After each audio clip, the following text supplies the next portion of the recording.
welcome to another edition of Two Steps Ahead Podcast. Two Steps Ahead Podcast encouraging you to take your passion, make it happen, let yourself be great. I'm Son Edom, and coming up on the show, I want to talk to a group of people, but it could affect a lot of people, but the group of people that I want to talk to kind of specifically tonight or frame the show around is that of teachers. You know, the academic school year can be quite long, especially depending on the type of class you have, the type of students you have, how things go throughout the year. And so I wanted to kind of go over some things that hopefully will inspire you, motivate you, maybe help you understand and realize just what it is that you're doing. I know people that teach have an idea of what they're doing, but, you know, there's more to it. And oftentimes we don't stop to reflect or stop to realize just how much of an impact that we have on the students, whether it's pre-K, elementary school, middle school, or junior high, high school, or college, or postgraduate. But it also applies to anybody, really. If you are a coach is a teacher. Oftentimes we don't think about it. I know at the high school level, a lot of times the teacher will be a coach. But if you're a coach, you're also a teacher. If you're a mentor, you're a teacher. If you're a big brother, big sister, you're a teacher. If you're in a religious ministry of some sort, you're a teacher. If you're in leadership, you're probably a teacher of some sort. And so, again, a lot of the conversation might talk about classroom and academic teaching, but it's principles and things that I think can apply to all walks of life. And so that's what I wanted to kind of talk to and about in this episode. And I wanted to start off by telling a story, if I may. It's the story of a student by the name of Teddy Stollard. Now, Teddy Stollard was a student that really wasn't interested in school.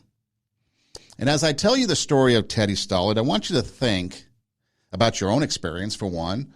Or maybe if you are teaching, is there a student, or do you know of a student or somebody that relates, sounds familiar?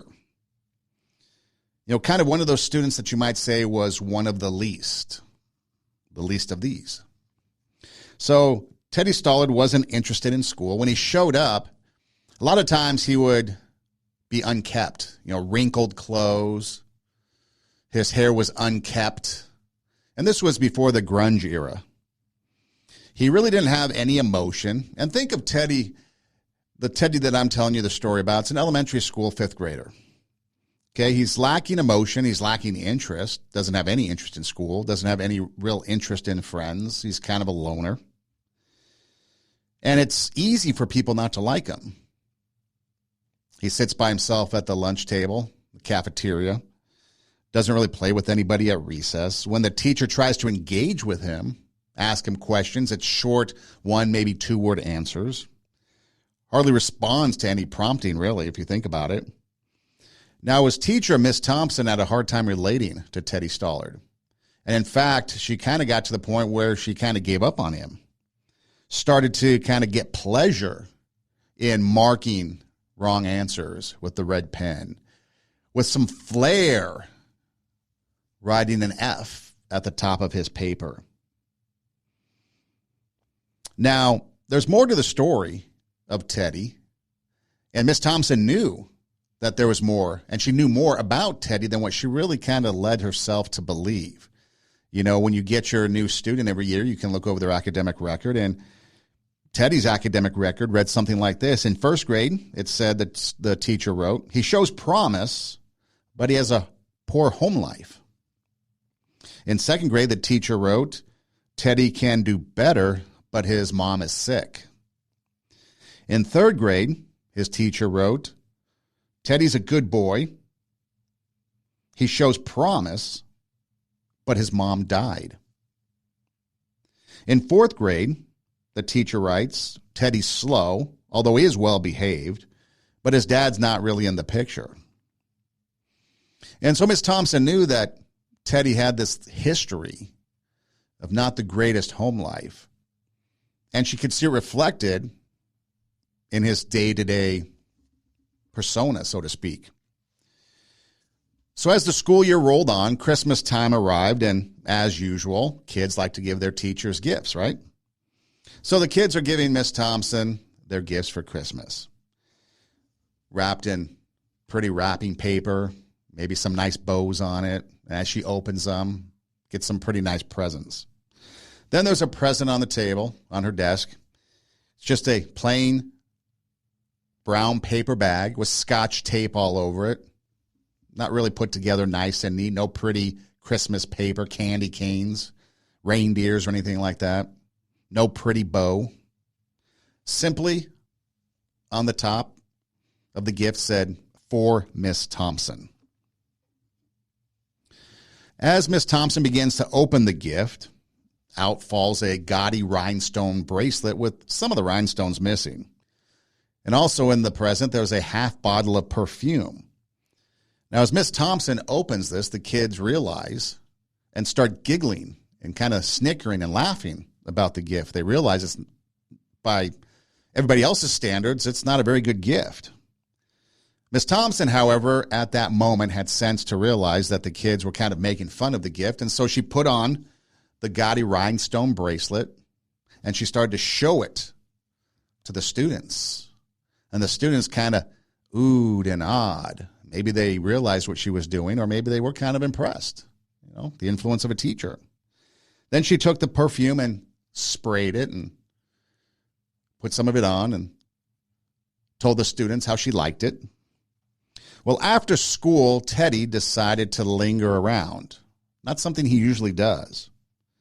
So he walked up to Miss Thompson after class and said, "Miss Thompson, you smell like my mom, and her bracelet looks pretty on you too.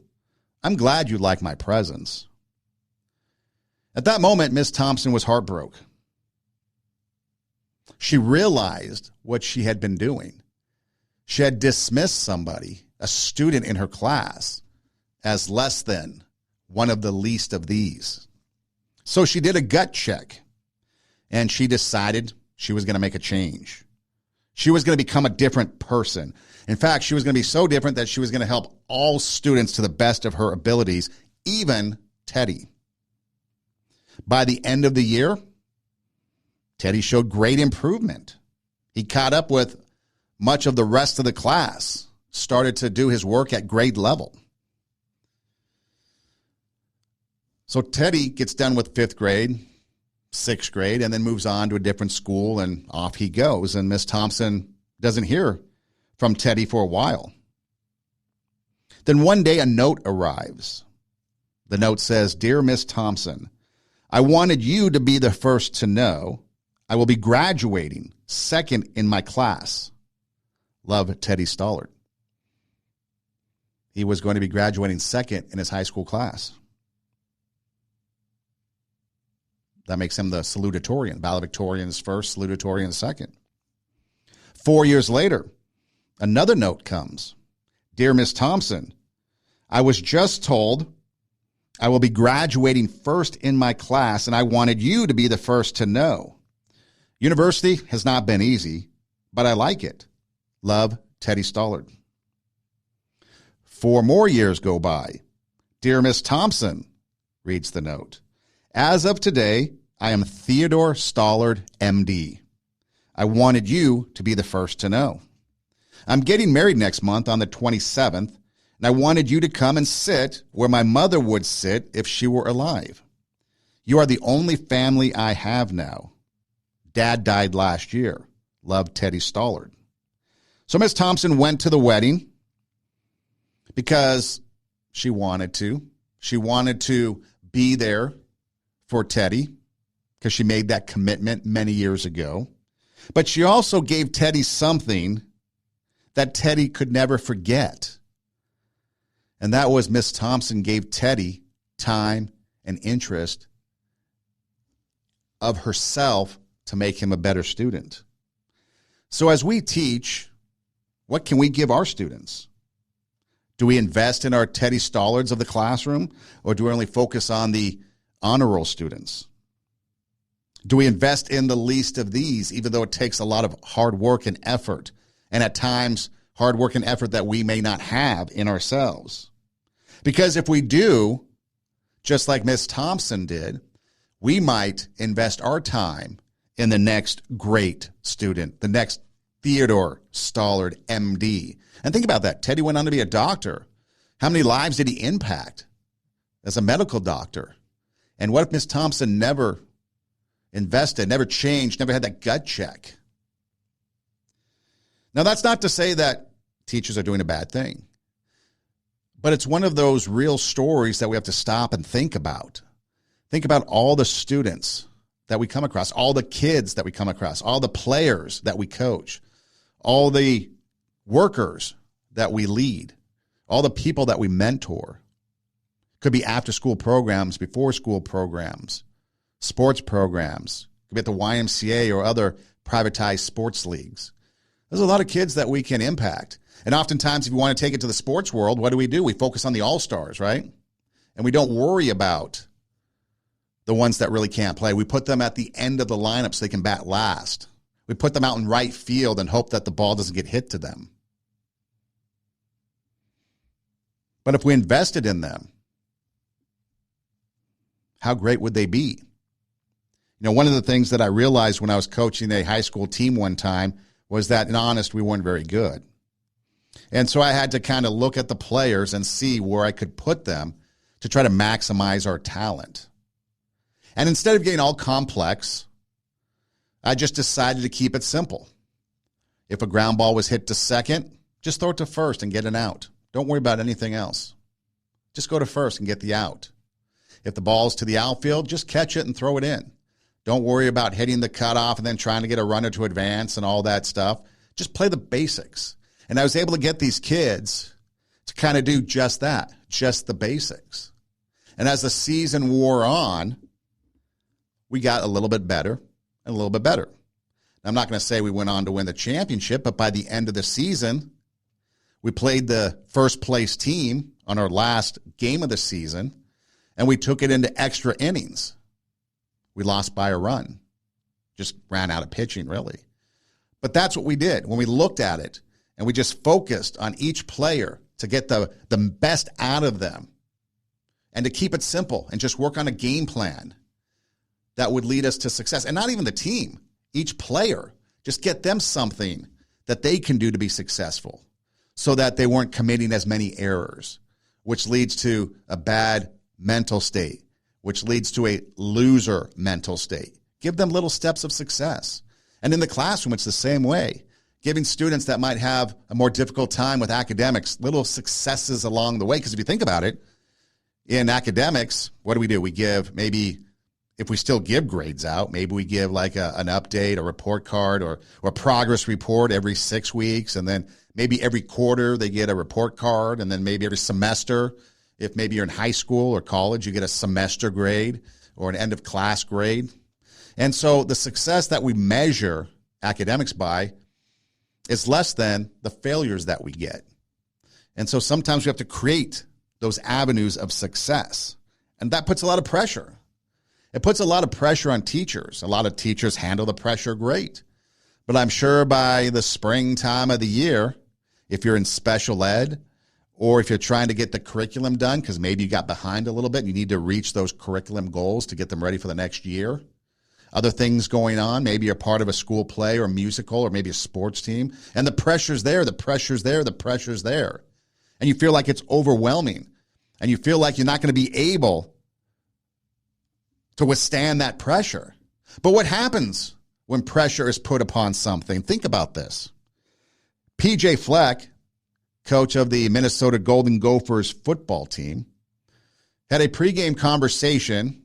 They were going to play Penn State, good football team, and he talked to his team about pressure. And they did some things to create an environment that would try to get the team motivated and not worry about the pressure, but to get them motivated and to use that pressure to create something good. And this is what PJ Fleck and his Golden Gopher football team came up with.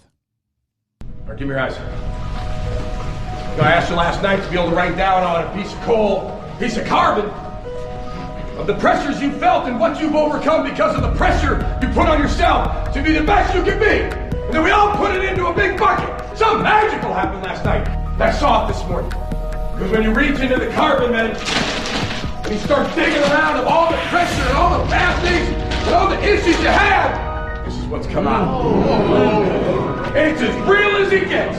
You're a diamond. Go be diamonds today. Intercepted! Dragged down! Pressure comes, firing toward the end zone. Intercepted! And Minnesota has knocked off Penn State.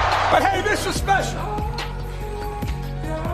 This was special because we talked all week about what it takes to make a diamond. And we talked about that carbon and that pressure. 2,700 degrees, 4,000 men standing on your right foot, that amount of pressure in a long period of time. And then somebody's got to go find it. And then amazing things happen when you have all that carbon of all of our stories that we wrote down last night in our team meeting, and all the things we learned from pressure, and all the things we talked about back in January, and then you pulled out this thing, boys. Pulled out. But to get that, this was in the mud, the muck, right? The heat, the pressure. It was under all that rock, and you had to find a way to make it happen, and you did. And I couldn't be more proud of you. You guys are all diamonds. You truly are. You're in the mud. That pressure is on. You're in the classroom. That pressure is on you. You got to get things done. You've got problematic students that you're trying to deal with. You got to get the honor roll students up to par because they've got things that they got to go do with their academics. Because if you're in high school, maybe they're looking to get into a college and they need that transcripts. Or maybe if you're in elementary school, you need to get them to learn their alphabet if they're in kindergarten, maybe first grade, and those lower level math so they can get ready for the second grade, the third grade. And you got all this stuff going on. You've got the end of the year. You've got meetings, parent meetings. Maybe you've got, IEPs if you're in special education. You got all this stuff coming down. The pressure. It's going to make you a diamond. You're not going to fold under that pressure. You're going to be a diamond. 2,700 degrees. Pressure. You're in the mud. You're in the rock. You take the heat and you become a diamond. That's what it's about. It's about the mindset. We can look at it as we're going to be defeated, or we can look at it as if we're going to be a diamond, taking that pressure. Because we are. We are diamonds. A diamond in the rough. So go be a diamond. Be that diamond of a teacher. Oftentimes we think about, giving what in sports they say, give 110%. Give 100%. Well, 100% is our full potential, right? That's our full potential. Yeah, we'd like to give 100%. And that's our goal. But what if, because life is going on, but maybe we only have 60% today? Go give 60%. That's okay. Doesn't matter that you don't have 100% to give. Give your 60%. Give your 40%. Whatever you have for that day, give it all. And then you come back the next day and maybe you have a little bit more, maybe you have a little bit less, but you're giving it your all each and every day. You're going out there, taking the extra efforts. You're out there doing what it takes, spending the extra time, maybe at recess or maybe after school, or sending out those emails to the parents or trying to get them on the phone because they're not responding, and you're taking that extra effort. And maybe you've got the honor roll students and you're trying to push them a little bit more, or maybe you're trying to take the class and you're trying to become creative in what you do so that they can understand the assignments and the lessons, and you don't want them to be bored. It takes time, it takes effort, it takes energy, it takes pressure. But all that makes you a diamond. Be a diamond. But the one thing we can't do is give up. Because once we give up, as we've talked about on the show before, giving up is failing. And failing is giving up. And if we give up, we might just be one step away from success, one step away from a diamond. I found this clip from a Navy SEAL, I believe he's an admiral, that was giving a graduation speech at a college, a university, and he was giving the graduates some advice. And I thought it was pretty interesting and unique the way he presented it. And I wanted to share it with you here on the podcast and give you something to kind of visualize when it comes to not giving up and to keep going and to persevering. Finally, in SEAL training, there's a bell. A brass bell that hangs in the center of the compound for all the students to see. All you have to do to quit is ring the bell. Ring the bell, and you no longer have to wake up at 5 o'clock. Ring the bell, and you no longer have to be in the freezing cold swims. Ring the bell, and you no longer have to do the runs, the obstacle course, the PT, and you no longer have to endure the hardships of training. All you have to do is ring the bell to get out. If you want to change the world, don't ever, ever ring the bell. It will not be easy. Start each day with a task completed. Find someone to help you through life. Respect everyone. Know that life is not fair and that you will fail often. But if you take some risks, step up when the times are the toughest, face down the bullies, lift up the downtrodden, and never, ever give up. If you do these things, the next generation and the generations that follow will live in a world far better than the one we have today. And what started here will indeed have changed the world for the better. So you can imagine Navy SEAL training. They're in the Pacific Ocean. It's cold. They're tired. They're hungry. They're probably enduring pain because of the PT. You ring the bell, you no longer are cold. You no longer are hungry or tired. You can go take a warm shower, have a hot meal, sleep for as long as you want. But you have to ring the bell, letting everybody know that you're done, that you quit. And for some in the Navy SEALs, that might be okay. But let's take that into life. Ring the bell and you no longer have to do lesson plans. Ring the bell and you no longer have to deal with a behavior plan. Ring the bell and you no longer have to do report cards or grade papers on the weekend or grade tests. Ring the bell, you no longer have to do parent-teacher conferences. Ring the bell and you don't have to spend that extra time trying to prepare for that spring musical or that program that you have to put together. Ring the bell and you don't have to because you quit. But if you quit, imagine all the things that you miss out on. Imagine all the things and the people that you don't get to influence anymore. He goes, respect others, respect everyone, in fact. Step up, face the bullies, lift the downtrodden, and never give up. Because if you never give up, you will change the world. If Miss Thompson gave up, Teddy would have never been changed. And imagine the things that Teddy did in his life. Miss Thompson changed the world because she invested in Teddy Stollard, because she realized after her gut check that Teddy was just as valuable as the rest of the students, and brought him up to speed and got him moving in a forward path. That pressure turned her into a diamond. So don't ring the bell. Don't ring the bell. Don't give up, because you might be able to change the world. You know, one of the things that is hard to do is to keep going, keep going, keep going. Oftentimes they say, in fact, they do say it, that if you do the same thing over and over, you expect a different result. That's insanity, right? But if you think about it, that's what teachers do. You know, we're trying to do things over and over, right? You're trying to do things over and over and expecting a different result. You're expecting the students to improve. You're expecting the students to gather the concepts, be able to read, write, do arithmetic, maybe learn some science and some history along the way. And we want them to improve and improve. And oftentimes we do it over and over, and yet some people just don't grasp the concepts, right? It takes a long time. It takes a while. You get frustrated. How about those behavior plans? Having to tell the students to be quiet and sit down, be quiet, sit down, be quiet, sit down. Go back to your desk, go back to your workspace. Why are you talking? No talking in the hallways, no running in the hallways. It's over and over and over again. It's almost like insanity because we tell them over and over and we expect a different result. But that's just making us a diamond. The other thing it's doing, it's probably teaching us patience, but we're investing.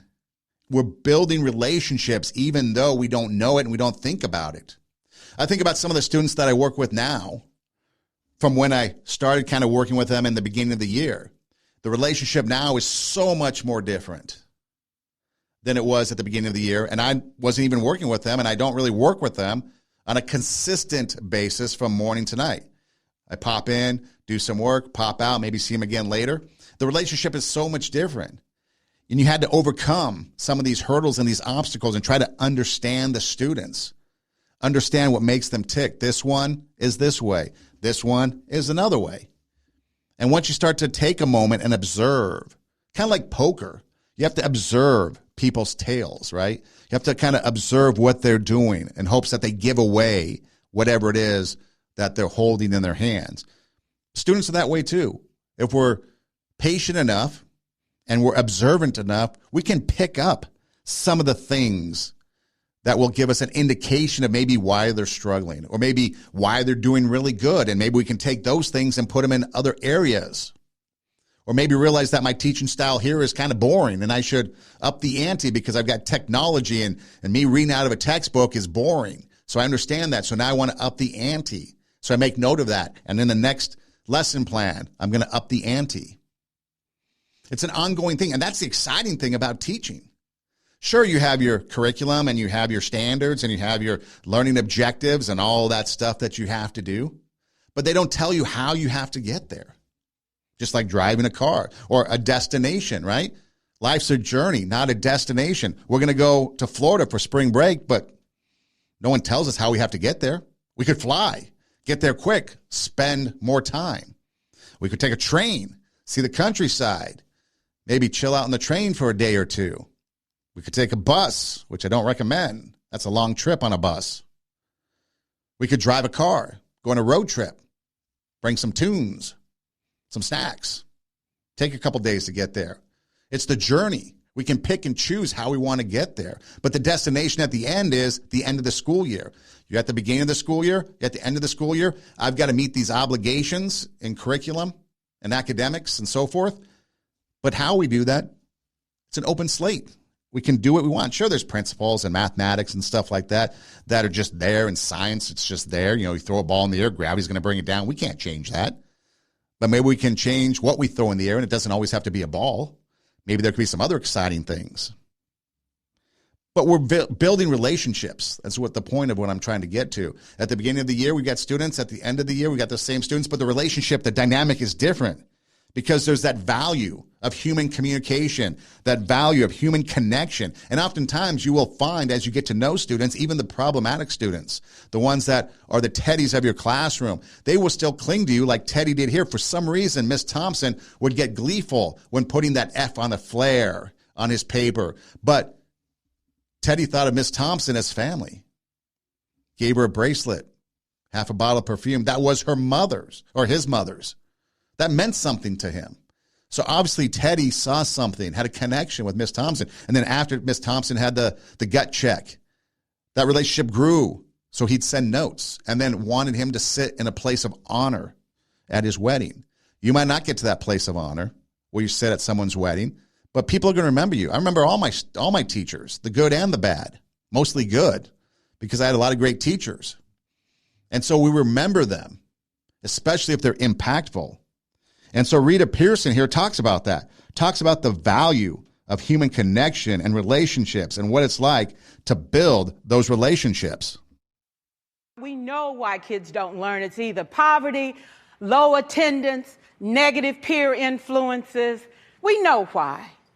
But one of the things that we never discuss or we rarely discuss is the value and importance of human connection. Relationships. I have had classes that were so low, so academically deficient that I cried. I wondered, how am I going to take this group in 9 months from where they are to where they need to be? How do I raise the self-esteem of a child and his academic achievement at the same time? One year I came up with a bright idea. I told all my students, you were chosen to be in my class. Because I am the best teacher and you are the best students, they put us all together so we could show everybody else how to do it. One of the students said, really? I said, really? And I gave him a saying to say, I am somebody. I was somebody when I came. I'll be a better somebody when I leave. I am powerful and I am strong. I deserve the education that I get here. I have things to do, people to impress, and places to go. And they said, yeah. You say it long enough, it starts to be a part of you. Both my parents were educators. My maternal grandparents were educators.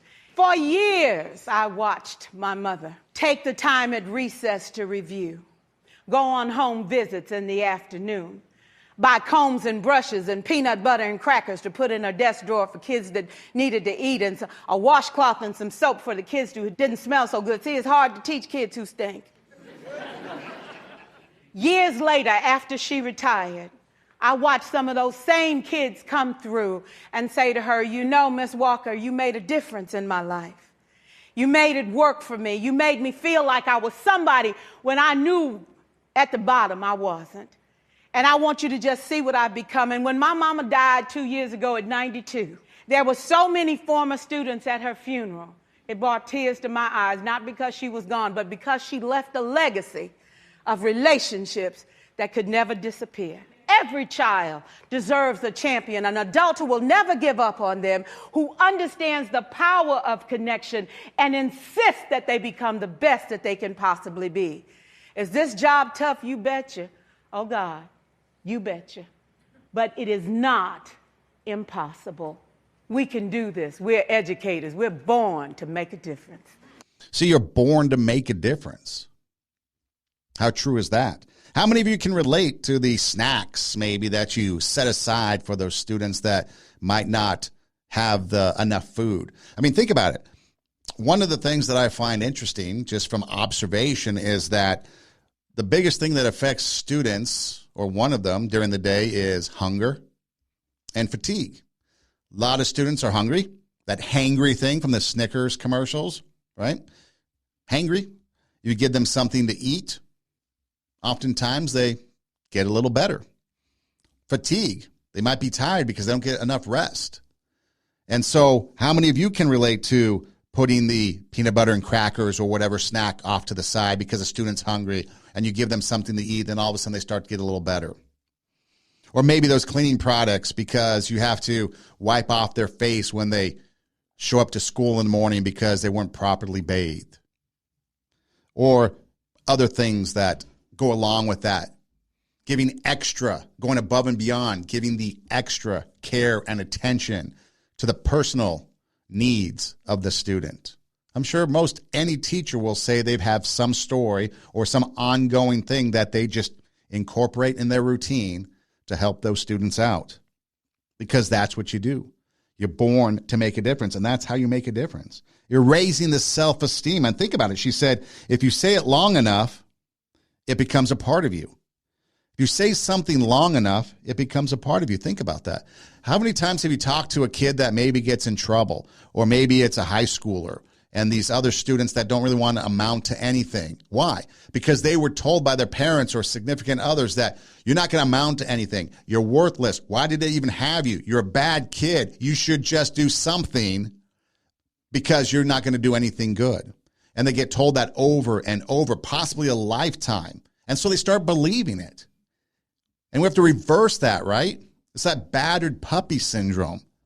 It takes time to get the puppy to come to you because it's been battered, doesn't trust you. We have to start giving encouragement to the kids, even the bad kids, even the ones that are difficult, even the teddies of our classroom, even the good ones, the honor roll students. Because oftentimes the pressure of being on the honor roll and making the grade. I can't tell you how many times somebody got a B on a paper or report or something and they freak out because they got a B on a paper.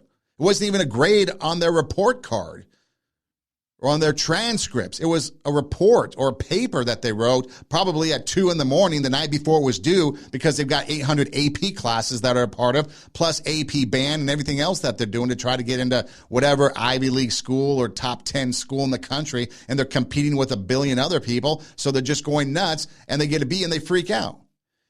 They need to be reminded how good they are, how worthy they are, that they're a great student, they're a great person, that grade doesn't matter because they're above that. You got to tell them over and over and over. Give them those positive resources, positive reinforcements, positive words. Because if you say it long enough, it becomes a part of you. We got to make the difference. All the students, from the top to the teddies. So what's your legacy going to be as a teacher? Is it going to be one that only catered to a certain group? And that could go both ways. It could be the underprivileged and the underserved, or it could be the elite. Or are you going to impact everybody? Are you going to make those connections with students so that maybe years down the road, they still contact you, send you notes, maybe invite you to certain events in their life, or maybe at the time of your passing, they show up because they remember you, because they respect you, because you invested in their lives and you made a difference and you brought it out of them. It's hard to do. Coaches oftentimes are the ones that get the players to come back over and over and over again, right? You know, Coach K at Duke, he's in his final run in the Final Four, and he's had a lot of former players come out and watch some games and kind of do a big send-off. And that's natural. Coaches tend to have that. Teachers, it's a little bit harder, right? Probably don't get that recognition as much, and maybe once in a while we get a student to pop in and say hi, or maybe get a note, or maybe a connection on social media. Oftentimes, we may never know the impact that we make on a person, on a student, on a player. We may never know. And that's okay too, because we're not in it for the accolades. You're not in it for all the awards and stuff. Those are nice, but that's not where we do it. Because you're born to be a difference maker. You're born to make a difference. And all that pressure that's building on you and all that stuff that you're undertaking, it's making a diamond out of you. And you refuse to ring the bell because you don't want to give up on these students. You don't want to give up on the next generation. You want to raise the standard. You want to inspire them and motivate them to greatness because you were born to make a difference. And it starts with those human connections and the self-esteem and building relationships and letting them know some things that are positive. You have to be realistic with them too. Kids will sniff out, those fakes and phonies. So you have to be real with them. And it's okay to be real with them, even if there's some, maybe, I guess they call it encouragement that is needed, like instead of just negative things that could be encouraged to do better. But even the negative, if we're honest with them, they will respect that. But if we focus on that, it will become a part of them. If we focus on the positive, that will become a part of them. And that's what we should do, is focus on the positive. Because after all, when we're out there and we're putting ourselves out there, the scrutiny, think about how difficult it is, because oftentimes now we've got so much in the political world that's trying to affect schools and teaching, and teachers have so much more that they have to deal with and endure. And it's hard to. It's hard to sometimes even understand changing culture and the different cultures that we have and the demands from this culture on their students academically, maybe versus the demands of these parents over here. There's a lot of things that are different in the world today than even when I was growing up. There's a lot of different things that we have to deal with as far as even diagnoses of students. And sometimes the support isn't there. Sometimes the resources aren't there. And that makes it difficult. But that's where the pressure is turning you into a diamond. Because people are going to remember you. How will people remember you? Ever think about that? Is that something that matters to you? We talked a little bit about legacy, but are you really concerned with how people think about you? Is it important? Maybe it is. Maybe it is important for us to kind of stop and reflect and think about how people might remember us. We are all on a separate journey. But the beautiful thing about our life here on this earth is at my funeral, they ain't going to talk about my success. They're going to talk about who Nick was and how Nick lived and how Nick loved and encouraged. Success is incredibly important, but even more important than success, it's having an impact. It's knowing you haven't walked the planet in vain. It's knowing that because you've been here, you've blessed lives, you've developed people, and you have made the world a better place. Blessing lives and developing people. Don't walk the earth in vain. You've been given talents and abilities. You've been given something that maybe someone else doesn't have. You ever think that you might be the teacher for that class or for those students for a reason? Sure, we might think, oh, they were in kindergarten, now they're in first grade. They were in ninth grade, now they're in 10th grade. They were in French 1, now they're in French 2. So naturally, they'd be my students. But do you ever think that maybe they're in your class for a reason? Maybe you're the one that's supposed to have that impact on them for the year, for the semester, for the 6 weeks if you're maybe a college teacher in summer or winter school, 16 weeks during the semester. Maybe there's a reason why you're supposed to be there. Are you encouraging them? Are you being impactful? Impactful has many different things, if you think about it.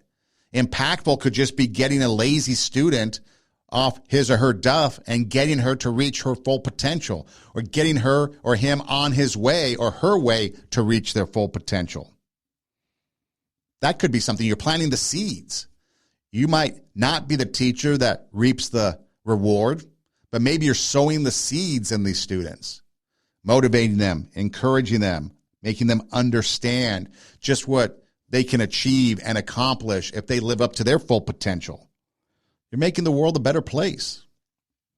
And that's all we talk about on the show, is raising the standard, bringing out our inner greatness, inspiring and motivating other people.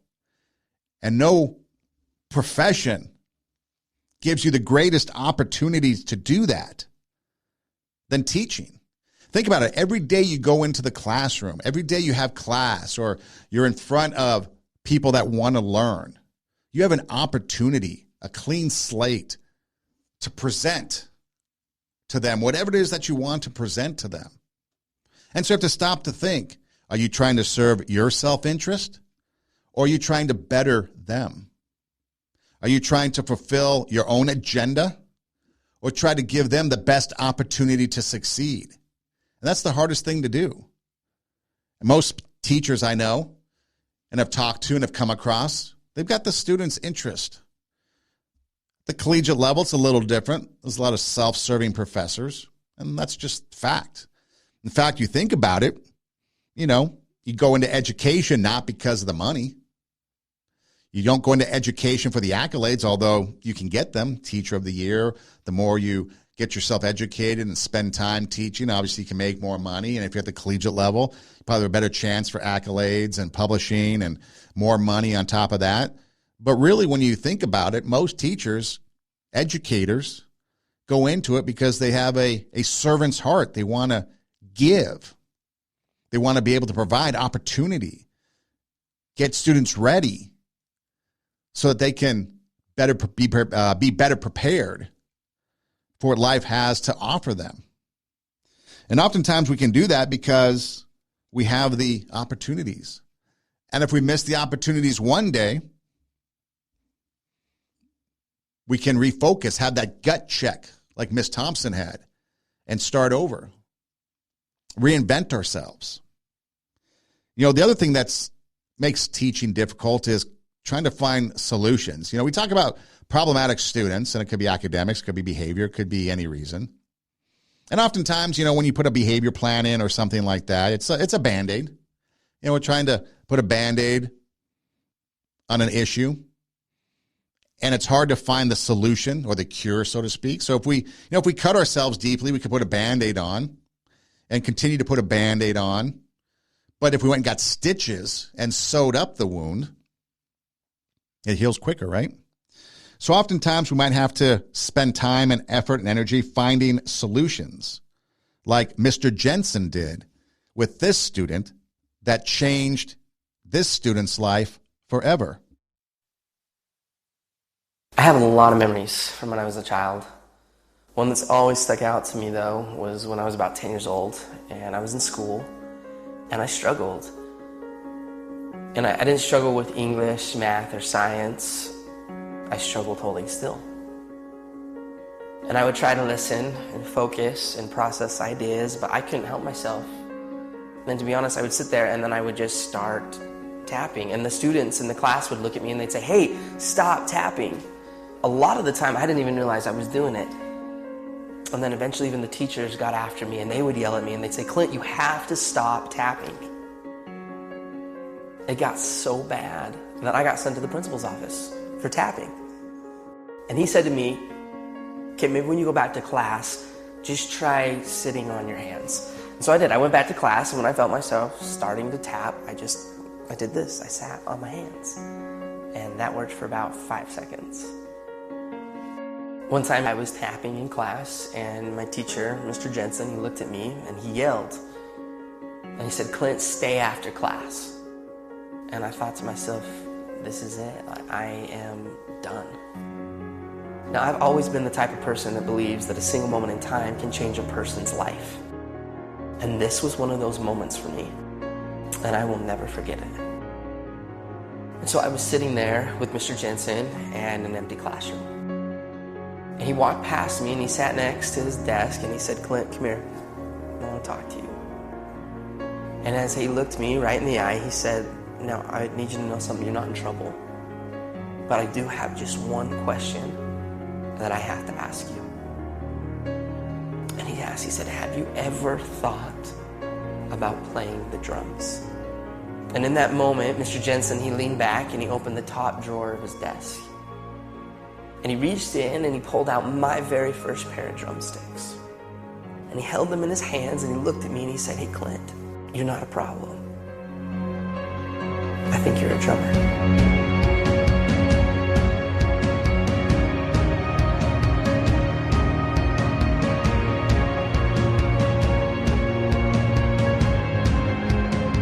And from that moment on, I've never put those sticks down. I've toured, recorded, and played drums all over the world. My whole college education was paid for with drumsticks in my hand. Just because of a single moment in time when somebody believed in me and he saw something in me that I didn't even see within myself. And from that moment, I learned that there's a difference between being the best in the world and being the best for the world. See, Mr. Jensen saw something in his student that the student didn't even see in himself. You're not a problem. You're a drummer. Creative solution. Imagine if Mr. Jensen just treated the problem. Stop tapping, stop tapping, stop tapping. Sit on your hands, do this, do that. No, but he found a creative outlet. And it changed this student's life, who went on to change a lot of other people's lives through his testimony and through music. Think about that. A single moment in time changes a person's life. Are we actively looking for those moments in time? Finding those solutions? Not focusing on the problem? Sometimes it's hard to do. And the pressure builds. And the pressure builds more and more. And we're thinking about ringing that bell. But we don't, because we realize that pressure is turning us into a diamond. And as a diamond teacher, we look at those solutions and we realize, wait a minute, you're not a problem, you're a whatever it is. And then we look at being the best in the world versus the best for the world. Think about that. One word, in and for, makes a huge difference. Are you the best drummer in the world? Are you the best teacher in the world? Are you the best coach in the world? Or are you the best for the world?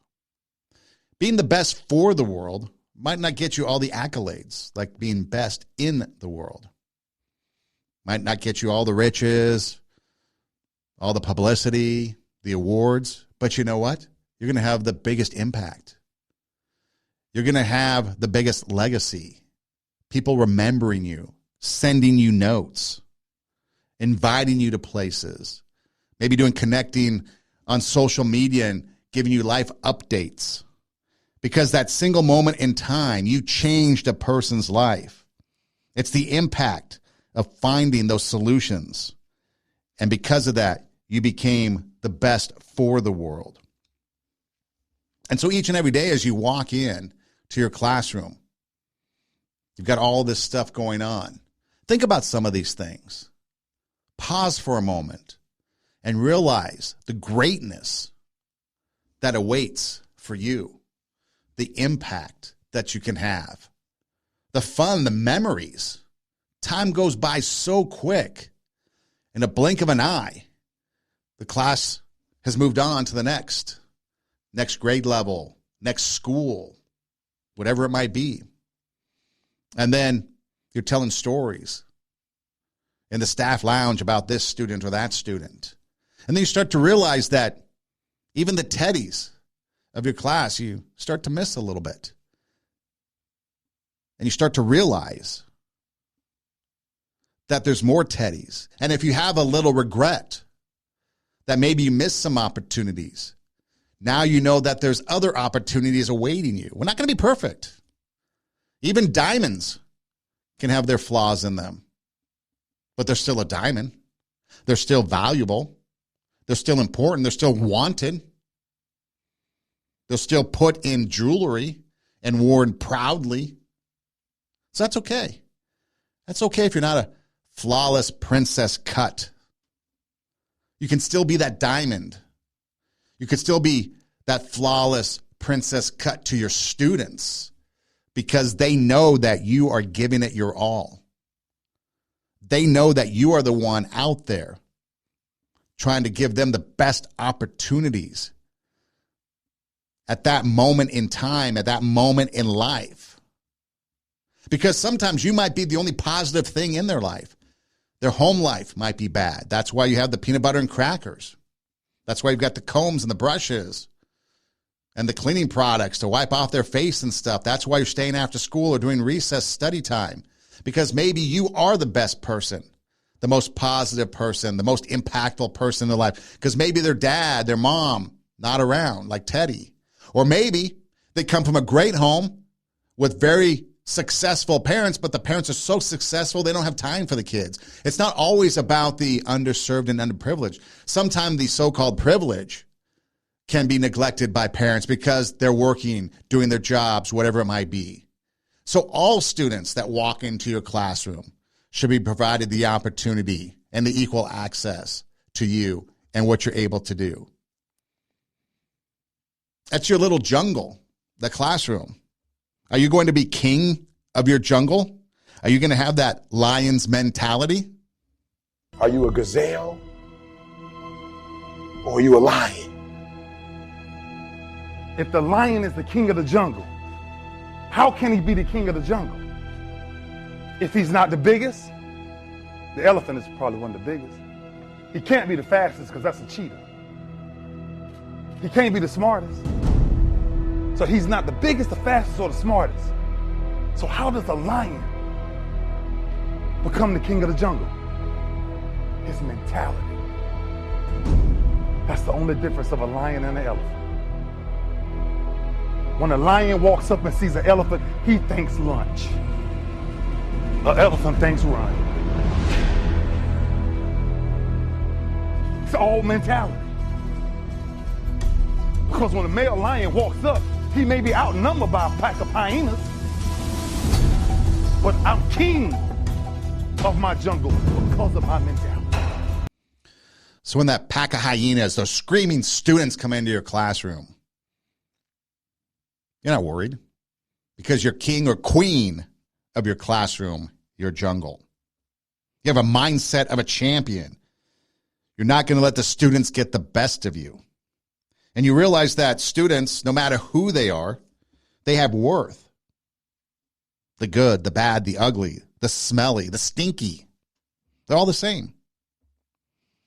From the hardest and the toughest kids to teach to the honor roll, the easy ones, the ones that are willing to volunteer to help out and do whatever it takes in the classroom.